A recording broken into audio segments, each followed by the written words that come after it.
It's the English and English podcast from englishandenglish.net. That's Eric. .net, that's Brett. We're going to get it started. Yes, but actually I need to go to Google. That's how we're starting it, with Google started Trends. with a googly. With a googly. Yeah. You properly Googleize. You think I could do that one day?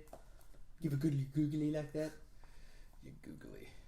So we're going to check the trending topics and see if there's any fodder. So far they've been not It's been failing pretty bad so far. We may have to kick this. People. I think we made a mistake to rely on. Yeah, the popular opinion of the masses, right? Yeah. Who cares what they think about? Except for the masses of our listeners, something. Of which we are thankful. Present company excluded, of course. Right, yeah. Bless your heart. And my prison break. Yeah, we were just talking about that, actually. Trending categories. Yeah, so, trending, yeah.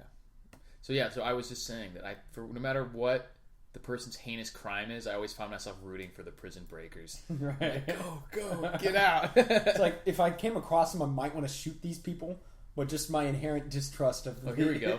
Here's a map that shows within the 3 days after the shooting in South Carolina, yeah, which states had gun shop or gun control rated higher. And it actually looks like South Carolina has gun shop rated higher. Tennessee, Kentucky. Yeah. What state is that? That's like a zone. And maybe DC. Nebraska. What's right above? Oh, South Dakota. It's not DC. It's way over there. Okay. Yeah. Yeah. No, that makes sense to me. Like, they always want to make it sound like people see this is why we need gun control. And other people are like, no, this is why you need guns, because obviously the cops didn't stop this from happening. They may have caught the guy fast, which is good, but they didn't stop this from happening. I've seen some names also that I don't recognize. Kensington, Philadelphia. Is that a place? I don't know what happened there. A city or something. I don't know. Let's see what happened there. We're gonna learn. We're gonna learn We're things. gonna explore. 5 people shot in Kensington. It looks like some shithole. It looks like the quote-unquote historic district. Where Bruce Jenner's 5 people, including 11, were wounded in the city's Kensington section. Sounds like gang shit. Yeah, not making any memories with me. Hitting any points. I don't recall this story. Well, it probably didn't make the big news because it's. I mean, it must have gotten high enough to get on trending, but it's not one of top stories because it didn't fit anybody's useful narrative.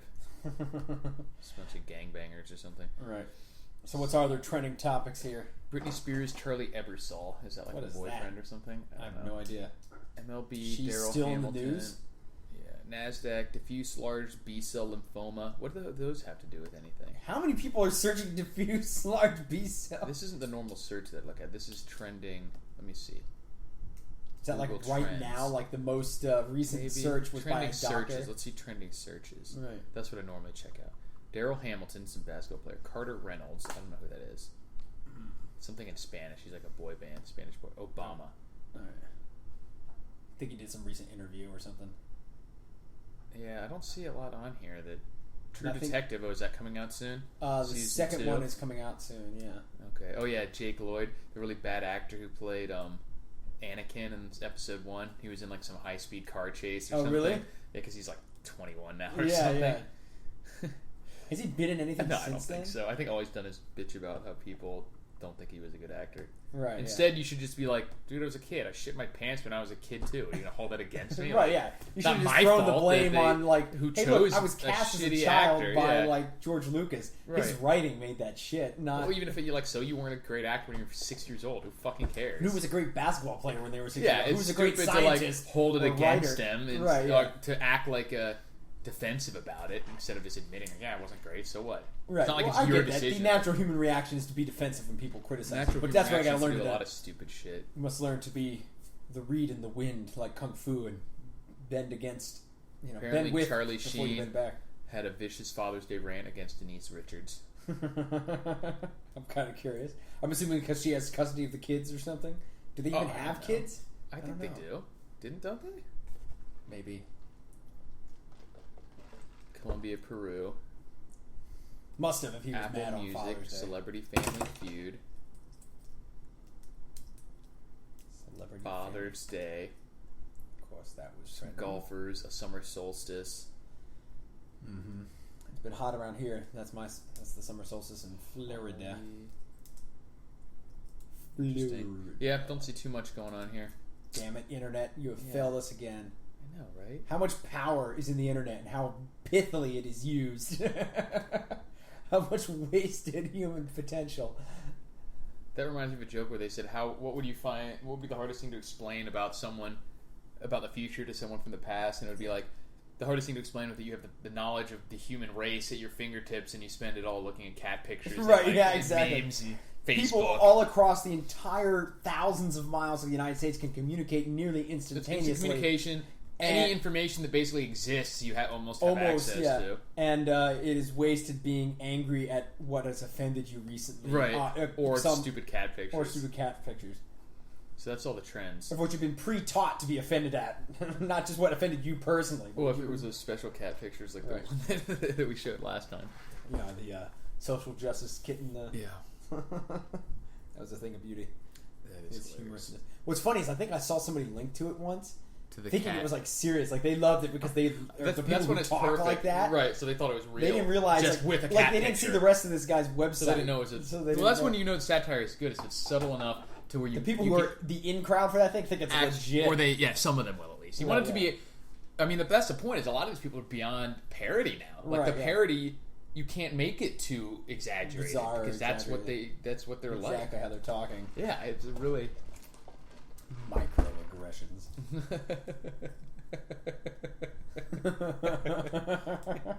That's so good. All right, yeah. Microaggressions. Like, you'll never get a microaggression from me. Yeah, it'll be a macroaggression. Right. Well, it's either aggressive. The thing that's dumb about it is either an aggressive act or non-aggressive act. It doesn't matter what scale. Yeah. The scale is virtually irrelevant. I mean, it matters in the sense of like a punch versus a harsh word. The point is that they're trying to turn something that's not actually an aggressive act into an aggressive act by calling it a microaggression. Right, yeah, exactly. Like, I mean, whatever. Because they'll even say that these people aren't doing it on purpose as part of their endemic. Now, that's the real thing. They say that about everything is they try to use that like they don't even know they're doing it because they want to make everything a mental condition that they can have legislate that you need to be hospitalized or instructed. Not that they can just say we have a different opinion and we hate each other because because I find you offensive to me, so let's fight it out. No, you know what I have noticed? I made a comment on one of these sites dealing with this, but you'll see this weird. This isn't going to be very funny, but it's just you'll see this weird amongst these people and like the social justice warriors and all that crowd. There's this. I guess it's a phenomenon you could call it. Crop up every once in a while where these people will make like a claim. No, it's more like a challenge. They'll make a challenge of actual physical confrontation or physical violence. Like, yeah. And this happened on like across the internet, though, not in person, like to a face. But I mean, occasionally in person, but usually not in person. Right. It'll only be like if any of these people want to come, I'm right here. I'll meet up with any of you. Yeah, I'm willing to fight kind of your ass for and holding that's not these that beliefs. surprising. Whatever, people do that. But what's surprising is that people in these particular groups, when someone invariably is like, okay, then they act all shocked. Yeah. And like, what do you want to fight? And what I thought that they were just like completely dishonest, but honestly, the more I see it, and I've seen it enough times now, that I honestly think they really are shocked. Their shocking is not feigned, and the reason is that they're so removed from like the natural human order of like nature that to them the words themselves, but them particularly, the challenge is the fight. Right. Yeah. Well, the posturing is the fight. The posturing. The words are everything. The all feelings conflict are everything. To them is who postures better. Right. So the idea not an actual of like a physical confrontation, or like an ancient idea of.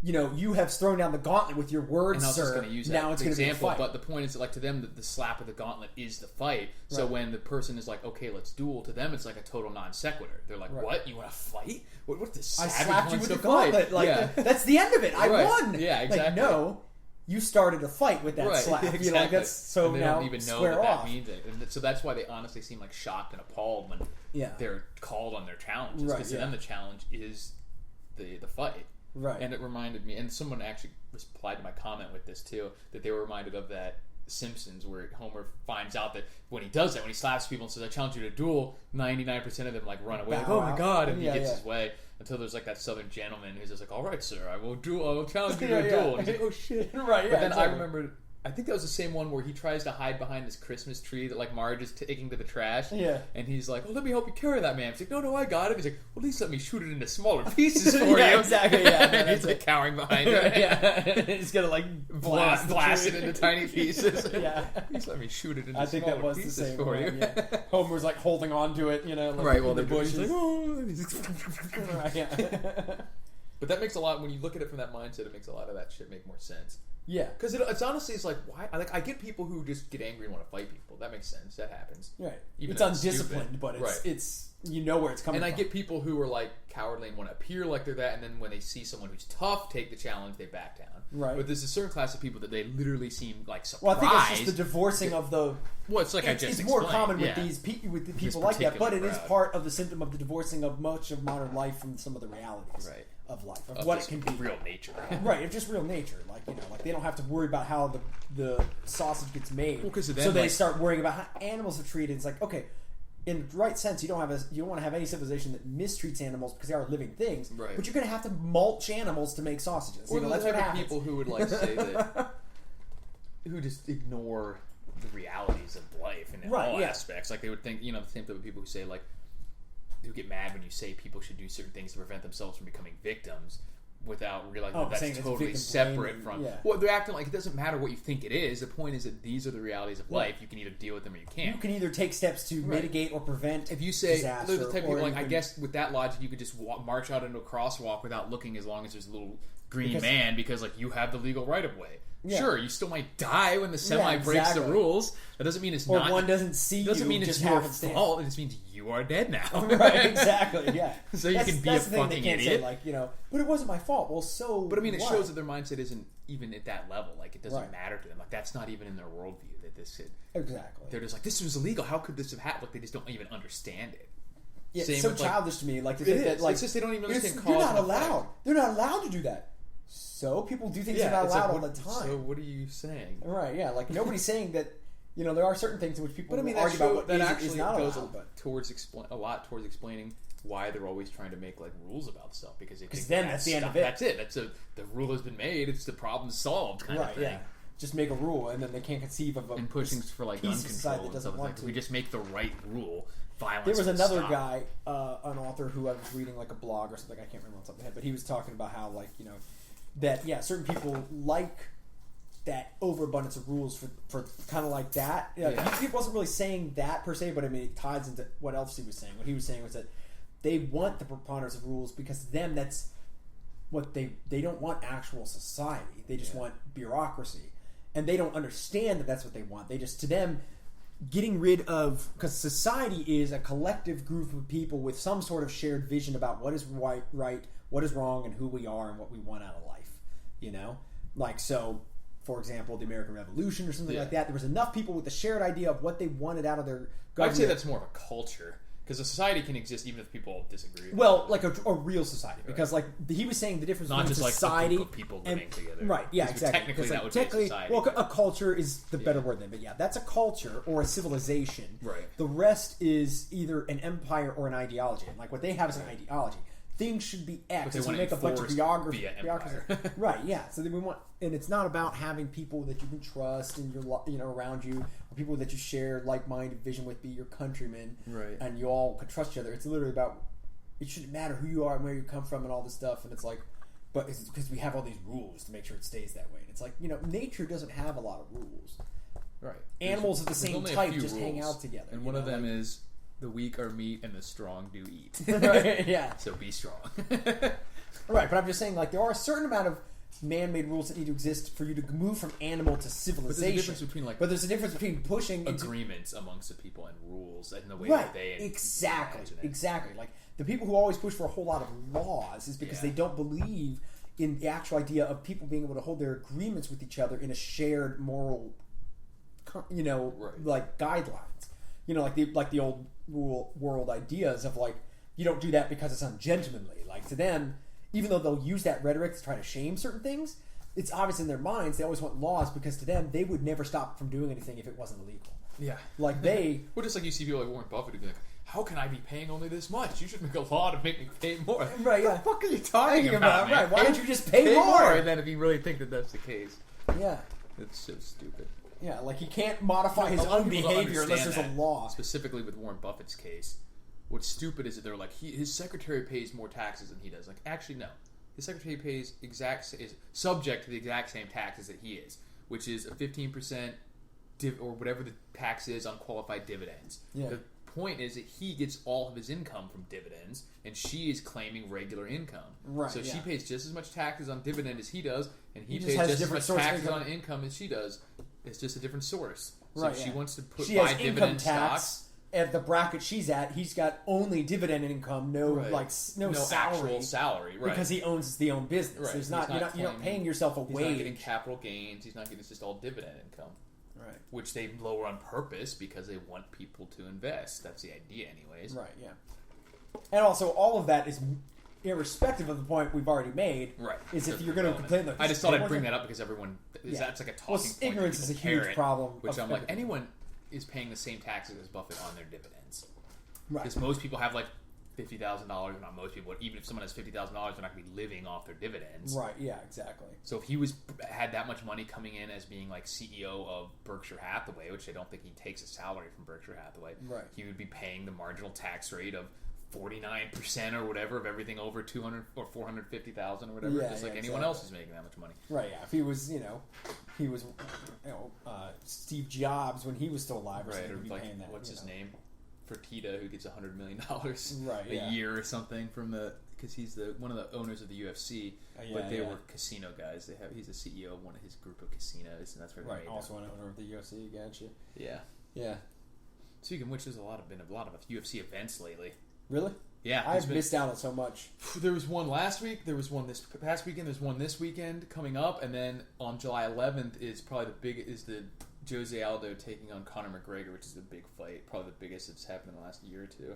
Gotcha. Because I've got a lot of catching up to get back into the UFC, or just start watching again. There's no point of them now. Catching up. That's like I think I've told you this last time, but even because I was getting I don't always catch them live, but I still watch every single event, and there's so many fighters now. I used to know them all cold, but now I'm like I recognize this guy. I can't remember his name. It's just a huge trying to sport. Remember who's fought who.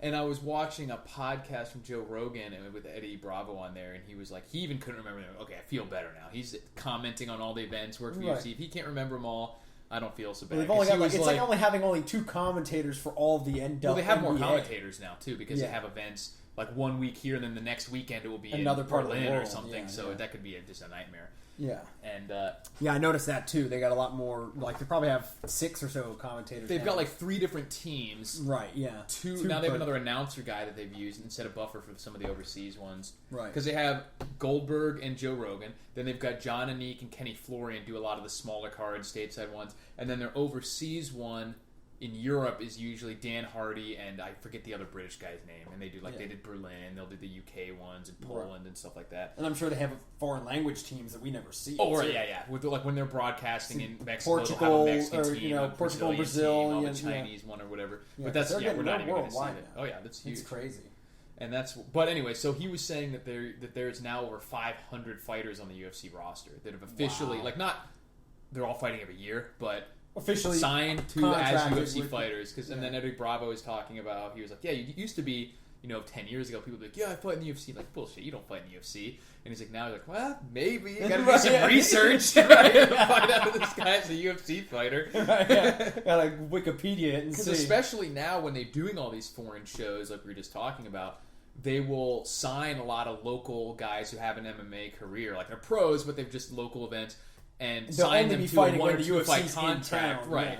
Yeah. And then, so they're officially a UFC fighter. You see once or twice in a couple years, maybe, right? Because only every time they're in Dublin, or if they win, then they'll get another shot. But if they lose, and you may not see them again until they come back there or something, right? So like a lot of the Brazilian guys will be locals. And they'll try to get some hometown, different countries to bring in the crowd and have somebody to root for, right? And they'll always have whatever UFC, like in the Berlin, they used.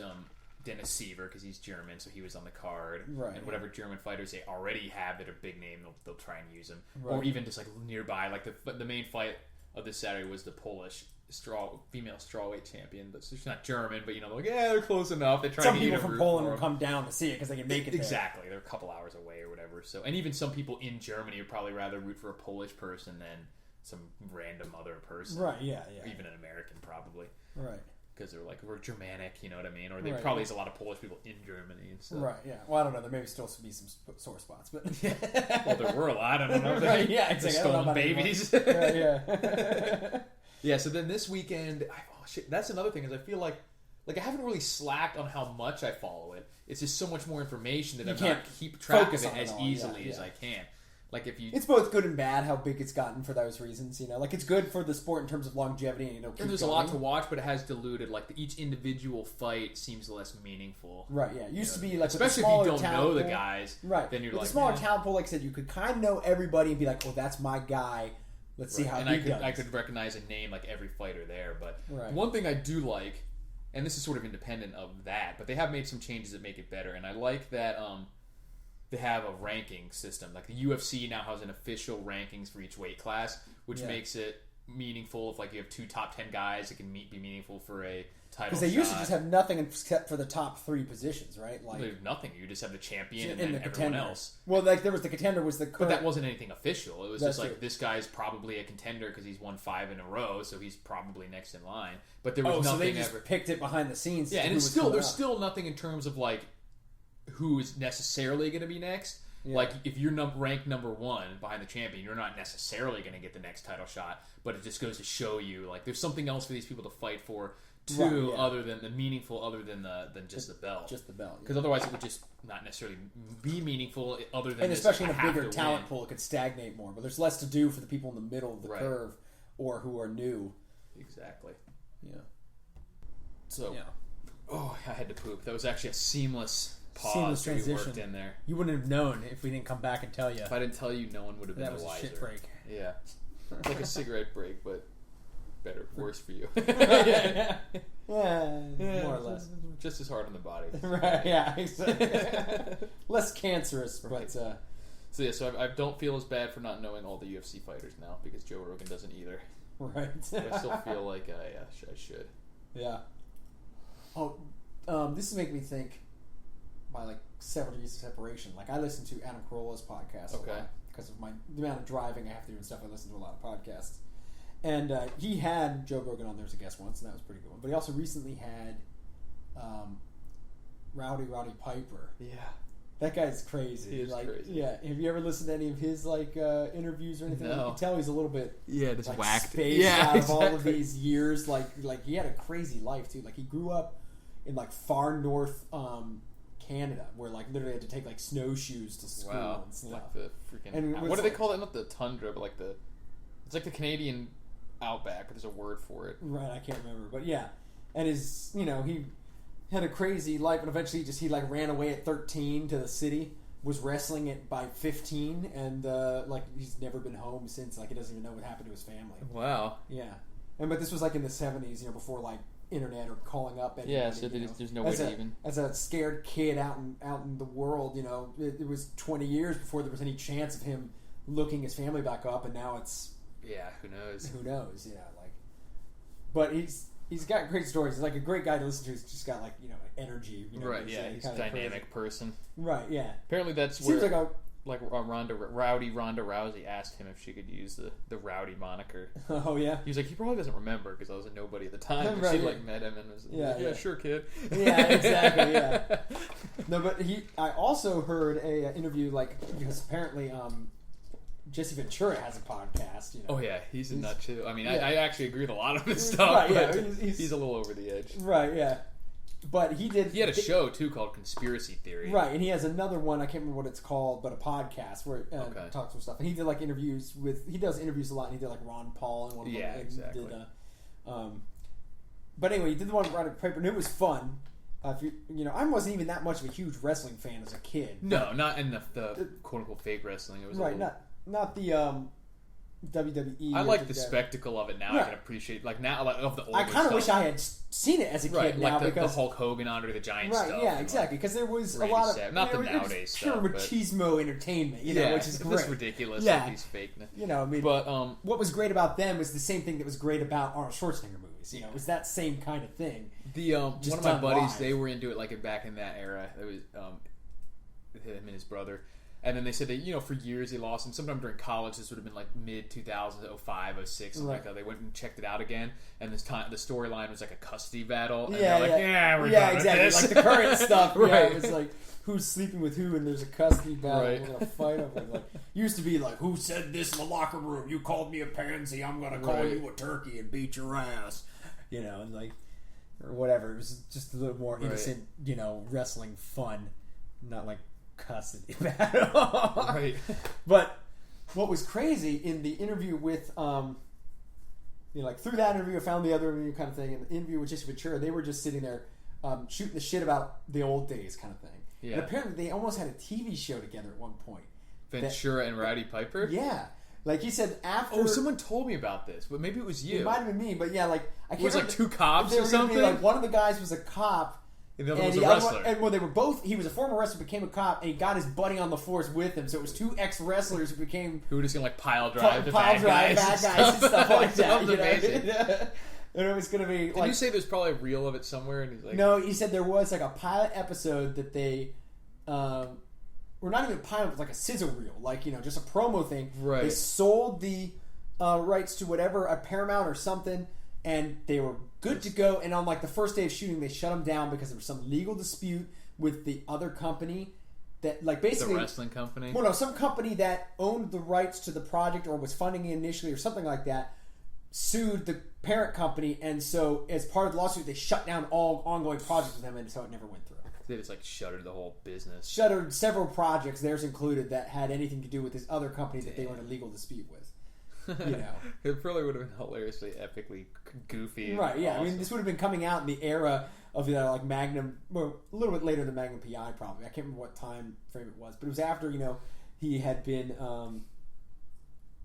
starting to become a household name because of wrestling, and he had been doing moved on to doing commentating. Ventura had some movie success with like Predator and stuff like that. So after that, they were going to do a TV show, and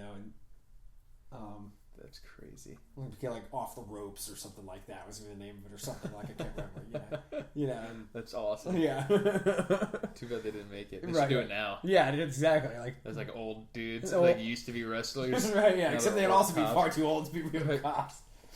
Private detectives. Right. Yeah. But there you go. Yeah. Two old wrestlers, private detectives. Yeah, that's funny. Yeah. No, I said Piper's like goofy guy, like, but he just crazy story, and he's apparently like his shtick, be doing like the whole Scottish thing, and everything with the bagpipes and the kilt, Oh, right. Yeah. That's because when he was a kid, he actually, like, I guess at some point, he learned to play the bagpipes and went and he took 5th in the world his year. Like his so he was like a really good. He was like a really good bagpipe player. Like actually amazing. Right. All these goofy stories about how they would pick on him for having bagpipes, and like fuck you then. Well, his first time actually, apparently, like he went into when he was 15 and did his first one because he grew up pretty big. He ended up pretty small for a wrestler, like compared to guys. Well, because he was short, he wasn't tall. Well, he was pretty tall. He was only like 160 to 180, depending on what he's doing. Where most of these guys are 200 plus. He was bigger than that, and by the time like They Live and everything came around, maybe. But I mean, but he was saying like he was wrestling weight around like 180 or something. Okay. At about like 6 feet. Not whether a lot of these guys are 6 multiple. Yeah, and 250 or something. And you got like Hulk Hogan or like 6'5" and right, exactly. 23-inch arms. Right, exactly. And so, but he had he came in as this young kid. He was already pretty big at like 15, 16 years old. He already hit his growth spurt. But he was young. He was young, experienced, and like he had been doing amateur wrestling. And they're like, okay, you're going to lose your amateur status, but we got a job for it. We need somebody to fill in at this like local tour. This is when it was still kind of small time, the touring wrestling stuff. He's like, yeah, sure, I need money. He went and did it. Yeah. And so he got his friends in the bagpipe crew, to come out and play with it, play him in. His like entrance. And he said apparently nobody else did that yet. Like he basically nobody did entrances. He upstaged the actual talent that was by there. having like a by crew having like coming a crew in, and like an entrance music, and live music. So like the guy didn't do the prescribed, you're gonna win. He just actually just beat him. Like it just. The guy got mad. The guy got mad. Actually, just beat him. Like just. Actually, they have a word for that where they say like where they go live on you. Right. Yeah. Exactly. Like he just went live on him and beat his. Like there's a word though just for wrestling where they they call him like I don't know, jumping you in or something. Right. Like in the gang or something. Yeah. Exactly. Yeah. But it was, I forget what the word. anyway. Wait, I'm gonna Google that. What's it called when the wrestler really beats you up? Right, yeah. But it's anyway, to anyone listening, if you like fighting arts, even there's still a lot of stunt work and great, just kind of stories that come out of the wrestling stuff. Like I said, I never really watched that much, but Roddy Piper's and some of those other guys are just hilarious to listen to tell the stories of the old days like that. All the crazy shit that happened. So those are worth listening to if you want to look up their podcast. I know Piper even has his own podcast on just roddypiper.com or something like that. Yeah. There's some word though. So such crazy stories like that are just funny. Yeah, that is great. I hadn't heard all that about like him just going. Oh, and apparently he'd also done like when he finally started to make it big. He had he went to one stadium, like he was in Madison Square Garden for one of the matches. Yeah. And apparently somebody else didn't like him or something. Like they were mad about his getting picked to win or something like that. More often because he was right. And so he come down tell him to quiet everything down. So he's going to play himself in with the pipes, and they had stuffed the pipes. So it was just like fart noises, with wet stuff. paper towels in there, And so in front of hundreds of thousands of people, it's just fart noising. Just can't play these pipes. It just looks like an ass. That's terrible. Yeah. Jeez. And then they let him go, because they just wanted an excuse, like that division or group wanted an excuse to drop him for some reason, like that promoter. There was a lot of little weird, infighting groups at that era, apparently. It wasn't as all owned by a couple big companies like it is now, Yeah. Yeah, well, I don't know. I can't find that term I was looking for. Jumped in is probably. Well, that's a gang thing when you're when their initiation is just to beat you up. It's so fucking stupid. Right, yeah. What does that do? Right, yeah. It doesn't do shit. I don't know. There's always weird. I mean, it's kind of similar, I guess, to the military, except the military version is at least you're getting beat up by training. You're not literally getting beat up, and the training is I understand, also changing you. Well, yeah, I understand the desire to have somebody initiated by proving that they can take it. Right. But proving you could take a beating is not really proving you're going to be an effective member. What is taking the beating anyway? You don't cry and say I quit. All it proves is one small, although you're often not a total pussy, I guess. Right, yeah, exactly. It proves one important element that you're not a total pussy, but that's it. You could still be a fairly big pussy. You could still be a fairly big pussy, and you could still be a totally incompetent non-pussy, And, just because, just passively accepting the beating is not great either. But. Right, yeah, exactly. Or you could be really great at ignoring pain, but you can never make a good decision to save your life. Can't actually fight or anything. Can't actually fight or anything. Or you're a coward and run right? away. Yeah. Or you're just a retard and they can trust you with an important clandestine task, and you're like, "I'm sorry, officer, all the drugs are in the back." Exactly. God damn it. He took such a beating. How can we have known? He seems so. Why did you give Horace all the drugs? He's a retard. Well, he took a good beating. Yeah, he took that beating so well. I thought he was going to be the leader. I stomped his face for 4 minutes. I thought he was going to be top dog someday. Ridiculous. Yeah, it's Roddy Piper. Yep. But yeah, just thinking about Speaking UFC. of They Live, because he was in They Live, there was someone made a GIF where he's looking at the billboard. Right. And it shows him look up, and there's that he keeps switching Rachel the glasses. Dolezal chick in black, and then he puts the glasses on and she's white, and then takes them off, and it just goes back and forth. Yeah, because in the scene in the movie, he notices the billboard. He has the glasses to see through the aliens. To see their subliminal propaganda. And he puts the glasses on, and all of a sudden you can see what it really says behind the billboard. So he takes it off and sees it's an ad for a credit card or something. And he puts them on. It says obey, and then he does it 3 times. So it'd be totally comedic. Right, but for it's hilarious. That GIF. And I think someone made another one with Bruce Jenner. And, exactly, Caitlyn Jenner. Right, yeah. Ridiculous. You know what's funny is that I saw someone actually had posted this article where someone was trying to say that the whole Bruce Jenner thing was being honest about yourself, but the Rachel Dolezal lady is a fraud. And I'm like, oh, that's rich, man. Yeah, that's rich, yeah. you need to live. And it's because their argument was because the Bruce Jenner was born that way. Clearly both these people felt that's my about point. something You about need to look themselves up on the a logical inside. quality logical fallacy called begging the question. Right. And that doesn't mean raises the question. It means circular train of thought is yes, isn't the whole point is whether or not you could say that this is the way she was born? Right, yeah. She could claim that. She does claim that. Right, exactly. She claims that she is this and way that's because... not any more ludicrous or not ludicrous than him saying that. Right, she claims that this is how she feels truly on the inside, is to be this person. And you can't say, well, she can't do it because I always white thought the people argument shouldn't be was... allowed to be black people. or can't naturally feel that way. Just like he naturally feels like he's a woman or whatever. Right. Like so why is it okay for somebody to feel that they're biologically a different gender, even though they're biologically not? They can feel that, and it's okay. It's feeling how you really are. We're born that way on the inside. Yeah. That's legitimate, but feeling that you were... Well, obviously, logically, you can't have it both ways. Right, exactly. Yeah. That's what I'm saying. Keyword being logically. Right, yeah. The oft overlooked word but being for me, and logically. this is sort of off topic of that, but like I don't give a shit if gay people want to do whatever the fuck they want anyway, or anyone else for that matter, as long as they don't mess with me. But the argument, and it's not just for like homosexuality, for anything. I never really cared about like they were born that way or not because it's irrelevant. It's a moot point. It's irrelevant. It's really just about how your actions affect the personal. Because the implication is that if it's natural, born this way type feeling, then it's automatically okay, which is nonsense. There's lots of natural urges that are. A serial killer could be born that way with a desire to kill or rape somebody. People are born crippled, and that's not good. Right? Yeah, it doesn't mean it's good. It doesn't mean it's bad. It's just is. Exactly. It has no moral inherent qualification to be born some way. Yeah, that doesn't mean it's okay. That doesn't mean it's not okay. It just it would affect like your understanding of it, but it doesn't affect whether it means it's okay or not. Right. Yeah. It's a moot point as far as trying to argue the morality of your actions. Right. Like it's or even the legislative choice about saying that I find that argument stupid does not mean I'm saying one thing or the other about its morality. I'm just saying, like, it's not a good defense for why you should be allowed to do this. Right. It's not. It's just not an argument. And the key thing there, like we're saying, it's not that I care because I don't feel like anyone. They should I don't think the government should be involved in that type of stuff. They don't need permission from other people to live that way. Right. Right. Even no matter how stupid. I don't think you should need permission from other people to drive a nail through your foot if you feel like it. Right. Yeah. But also they shouldn't be able. They shouldn't be able to tell other people that they can't.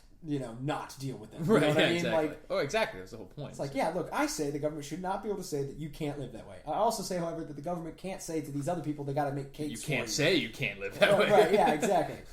Or make the cakes. Or make the cakes for you. Like if they don't want to bake you a goddamn cake, find another store. You know what's funny? I think it was Dad was telling us about this, but he was like, the Muslims are the ones who figured out how to deal with those people because instead of being like. Or not even necessarily the Muslims, but like the foreigners. Instead, if they didn't want to do it, they wouldn't be like, "No, we can't do this because this is big." No, here, go here. They make. Oh, you make cake? No, we don't make cake. Go here. They make cake. Yeah, exactly. They don't want to deal with right. They don't want to deal with whitey today. They're like, "Oh no. Here, this place. They make you cake. They make cake. But you guys, no, we don't make cake. They make cake. You take here. They take your business. They help you. Yeah, you go home. They can make you cake. Fuck, whatever. I'm out. Not even have to just deal with. Just say your motivations. Right. Yeah. Exactly. Just tell them we can't do that. Come back Tuesday. Can't do that. You gotta come back Tuesday. So Tuesday, I'm closed Tuesday. Come, That's what's so crazy about that shit is I don't get like the outrage when people decide that they don't like you. Yeah. Who cares what the reason is? Right. Fuck them. Get on with your life. Yeah, exactly. Like I don't understand this urge. Like if I went to a restaurant, they're like, you know what? We don't serve your kind here. I'd be like, and I'd just leave. Right. Who fucking cares? Right. Yeah. Exactly. He's like, no, this restaurant will make my fucking sandwich, and I would be happy to be there in anger for the next 40 minutes eating a sandwich. In a place that doesn't want me there, just to show that you got to deal with me. Yeah, like what a fine experience you're going to have at that restaurant. Yeah, yeah, exactly. Well, even if it's not, it doesn't make any sense. And like, I understand the fight to say that the government shouldn't be allowed to discriminate, but that's so different. Yeah, though. Because like to say that because what you're arguing for in the other case is that the government should be allowed. Also, with the government, you're talking about an entity that has a monopoly on violence.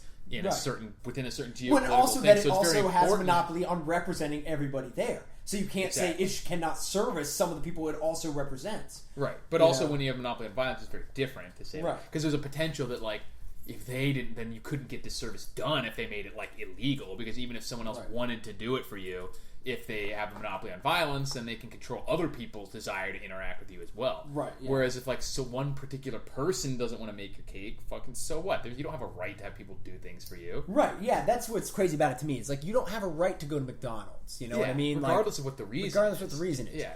Like if they wanted to close up shop... What's the difference between that? Like you have to make it for us because of our beliefs versus like you have to make it for me even though I live 20 miles away and I can't drive into your store. Right, yeah. You know what I mean? Like you have a right to get this burger in your mouth somehow, no matter what. No, you got to pay somebody to take care of those extra 20 miles because it's got to be worth their time. And it even says like people pay lip service to the idea of like management can refuse service to anyone for any reason. So it's okay for no reason. But not if you have a reason. Yeah, exactly. Like to say no for no reason. I'm deciding not to serve you. I guess what it is that it's funny to me because it's like people just don't have room for disagreement anymore. Like you could say okay, this person's going to refuse me service on certain grounds, and then you say, well, then fuck these guys. Let's boycott them with your friends. Right. You have a right. If you even wanted to. I still don't even understand that. I don't understand that level of interest. I don't have the energy for that I know. shit. It's like, I got enough shit to worry about. Whatever, man. In certain situations, I understand it, but right, even but then, it's not about, trying to... That's still make some political statement. Even if it is, it's doing it honestly, where you're saying, I want to get the people who think like me to make these choices, because and to support other people who think like me. Yeah. And that's normal. But then to be like this thing, to go from the other way and say, I'm not trying to drum up support of other people who think like me, but I'm trying to beat support into other people who don't think like me. It's like, what you're trying to do is use the violence of the state to enact your beliefs on other people. They'll never think of it like that. No. But you have to think about that. Every time you think the law should be changed or people shouldn't be allowed to do that, someone could is that you're potentially saying, be put in prison. I think it is okay to imprison or kill someone over this behavior. This issue. Because anytime you think call that the be cops careful over before you start saying it should be made a law. That's the possible end result. That's people need to be even when you're saying like there's an ordinance that says your grass should be this high, you're literally saying I think if it comes down to it, this person should be able to be put in prison or killed for this over the grass level. Yeah, right, exactly. Which is you what can you're be honestly fined, saying. imprisoned, or killed over the grass level. Is what you're saying. We're not even fined because it doesn't matter what the incremental steps in. It's like the bottom line. This is being backed up with the threat of physical violence. That's no true, matter any law, that's the bottom line. Because if you said here's a fine, you're like fuck you. Then they say, okay, we're going to jail. And then they say, fuck you, and then we're coming in with guns and batons and taking you away. So that is the backstop of any law, ordinance, or anything. That the state can inflict. Physical violence, yeah. So you're literally saying, I think it's okay if people were beaten and dragged away for whatever this issue is. Right. So you have to and that's what's always so crazy to me, because people talk a lot about, tolerance and, everybody getting along, but then they're real quick to say, somebody should stop that. And it's like, well, think about what you're advocating. If you're actually advocating a law being done about this, it's like we just said, you are advocating that people should be killed over this. Right. Just because you hope it doesn't go that far, doesn't mean that's the case. You're still saying that it's a dividing line. Because they're not saying that the cops should come up and say, you guys should do this, when they're like, no, they're like, okay, and the cops leave. That's not what they're saying. They're saying the cops should physically force this person to do it. Either by taking them away or finding or whatever, which at the end is all backed up by the color physical of the violence. Yeah. So every law is backed up with physical violence. Yeah. Exactly. So it's like, that's why you always got to be careful. Now, I personally think there are things that are worth backing up with physical violence. Things, and most people do. But people are banning new laws about too quickly because they don't think about really they're endorsing killing when somebody. The guy fucking dies because he was selling loose cigarettes, Eric Garner, and resisting arrest. Like, look, that's not the point. The point is that this is what I'm saying. That this is a possibility. You're saying that someone resisting being this stupid law being enforced is worthy of death. Right. Yeah. It wasn't that resisting arrest killed him. Law. It was that selling, he broke a law about what you can and cannot sell, and that got him killed. And that got him killed, yeah. Because he didn't want to listen to them about it. Right. So it's weird because they separate, listening to them about it as part, but that's the whole point. Right. Is that is the backstop of any of these laws. If it comes to conflict, it comes to violence. Right. Because if there was no conflict between what the state said and what you're doing, then you wouldn't need laws to begin with. Right. You just have to, every so often they go to a bulletin, we as a society have agreed on a new way to do things. Everyone would listen to laws. Right. And then, the whole point of a law is that people aren't agreeing to do that of their own volition. Not all the time. Right, yeah, not all the time anyway. Or not as 100%. Right, not 100% compliance. Maybe, yeah. Yeah, exactly. We don't have a lot of laws about, certain things because for the longest time they were just what everybody did, and it wasn't an issue. And it wasn't an issue. And then, other laws because we thought it was not the purview of the state, but that's not the kind of things we're talking about. Right, yeah, exactly. But yeah, so that's the one that's always funny to me because people will say stuff, we need to get rid of this, and they'll talk about we got to get rid of this hate. It's you know what I mean? Yeah, okay, I get what you're saying in the one end, but in the other end, it's what you're advocating is that you think it's worth killing these people over what they think. Yeah. Even though you hate what they think. You know, you think that they're wrong for wanting to kill people over what they think. You think it's okay to then go and kill them over what they think. I mean, ridiculous. Sometimes it comes into open conflict with different peoples of different groups with different, because not both people can have their way. But you need to be honest about what you're talking about. Then, right? Yeah, and at least know what you're advocating. Exactly. Just know what you're advocating. If you're saying the law should stop this, know that you're saying somebody should die over this, or I'm acceptable. It's acceptable for someone to die. Acceptable loss for someone to die over this. Right.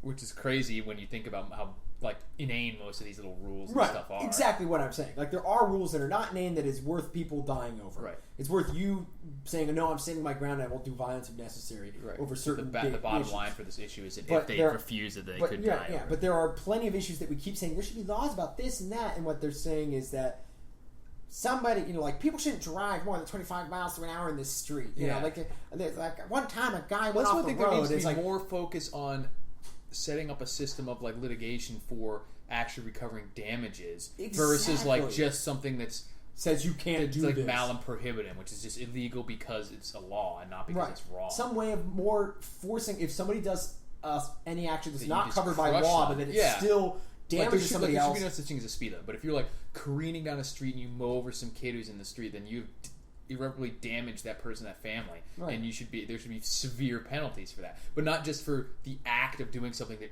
might potentially lead to damages. Right, exactly. But it's just the sign of the times when people just don't want the potentialities. They're so afraid of potentialities. They would rather ban all activities that could lead to that. Well, and it's also a misunderstanding of thinking that that's what actually happens, that it does prevent it, which it doesn't. Right. It never does. Not enough, anyway. Yeah. It never prevents it 100%. No. And the damage that may come from just legislating so much of life could be much worse than the 5 out of 100 it does prevent. Right. But like the man says, those who would prefer or who would take liberty, or security over liberty deserve neither. Right, yeah. Paraphrasing, of course. Yeah. So we don't... Okay. Just one moment. So I think that's probably going to do it for today. Yupperoos. Yupperoony. What the fuck was that? That's the Griswold. The Griswold. Oh, they are making the new Vacation. Oh, yeah. I did see a trailer for that. A mixed bag impression. We'll see. It could be funny as just a standalone movie. I like that they were referencing the other one because it's like Chevy Chase is in it in the beginning, I guess, as a cameo, but it's following Rusty, and they were even this movie, you don't have to know about my original Vacation. This Vacation will stand on its own. Right, yeah, self-regulating. Yeah, it's a good premise. Like instead of just trying to do a complete remake, just make it a sequel with the new family, and and now Rusty's nostalgic about these crazy adventures he has as a kid. Yeah, perfect setup for continuing it. Like you obviously can't do it with Chevy Chase anymore. He's too old and fat. Too old. Yeah. Well, also it's old hat at this point. Right. Chevy Chase's limelight. Don't make him try to top himself, please. Yeah, because it would just be like trying to do a remake. Right. Yeah. Exactly. It would just be. And this one's just taking the concept because it's what's his name, Ed Helms and Christina Applegate. Yeah. He's playing Rusty. She's his wife, I guess. Yeah. And they have their own kids. So it's a funny thing. They could still have, if he hasn't gone crazy off into the sunset, they'll get to still have what's his name. I don't think he's making like sex tapes with his wife in Canada. Yeah, I know. He's actually a fugitive. Yeah, from some sort of law in He's in Canada to avoid some sort of legal issue. Yeah, so he would be arrested if he came back here. Yeah, that's true. That would be it. And he's literally making like weird sex tapes and posting them online. I heard about that. I don't watch them, but I watched it. No, it was even crazier because like it was making. It was some sort of like political commentary. Well, no, comment on like the owner of one of the. He claims that he's still owed money by one of the Hollywood studios. Yeah, and so he did something. He put like a mask on his wife or a paper bag and wrote their name. Like, I'm fucking you. Fuck your asshole. And like, what the hell? Whoa! That's hilarious. Yeah. You would never see this kind of craziness without the internet. People would just be off in the woods. Buried somewhere. Yeah, doing crazy we would never know. Thank God we know now. Yeah, right. Such a better how our place. lives are enriched. Yeah, that guy's a nut. He's entertaining though on TV. Just like Gary Busey. Right, I've liked most of the movies that he's been in. He's been an entertaining character. You always wonder how people hold it together, like during the filming of a movie. Right, like how do people even work with them? I know when they're like literally insane. Right. I just remember one thing with Gary Busey when he was on like The Apprentice. Yeah. And he got mad at someone, and like his threat, he was like, "I will tear your endocrine system from your body." Oh God, that's glorious! I know. It's like what, so specific, right? So specific, like not the first thing anybody thinks of. Not your spine, your organ, like a weird system of like nerves and. I'm gonna take your I'm gonna take your white blood cell system, glands and hormones. System. Yeah, exactly. I'm gonna tear the endocrine system. Like meticulously rip out a very specific part of your body, like deveining a chicken. Exactly. It's just like, and because they're like these people who they're not stupid, like they're just crazy. Like he's not just like a crazy like idiot lunatic. He's like a reasonably intelligent human being who's just off the rails. Weird, yeah. whose like brain is working fine, but their mind is just gone. Right? Yeah, exactly. Yeah. So they're not stupid; they're just fucking crazy. It's like a car with all the right parts, but in the wrong order. You know, like it drives backwards when it's just like the difference between the brain and the mind. Well, yeah. There's that too. I mean, but yeah, it's just like trying to find some analogy for like saying, like your brain functions pretty highly actually. Like you understand what an endocrine system is. It's like a dog driving a sports car or something. Yeah. It's like you understand what an endocrine system is, but your decision making matrix or the way you jump to certain conclusions is just all weird. Right. And what you care about and what you think is a good idea is just it's just really weird. All wacko. Right. Yeah. But that's hilarious. So on that note, we'll leave it with Gary. Tear out Gary endocrine system.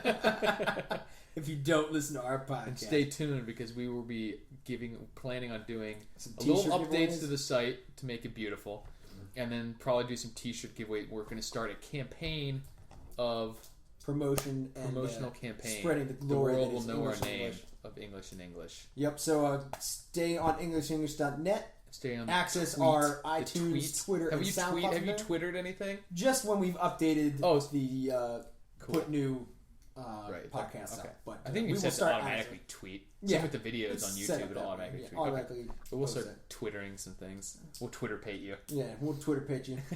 All right, well, that's it for this week. Adios.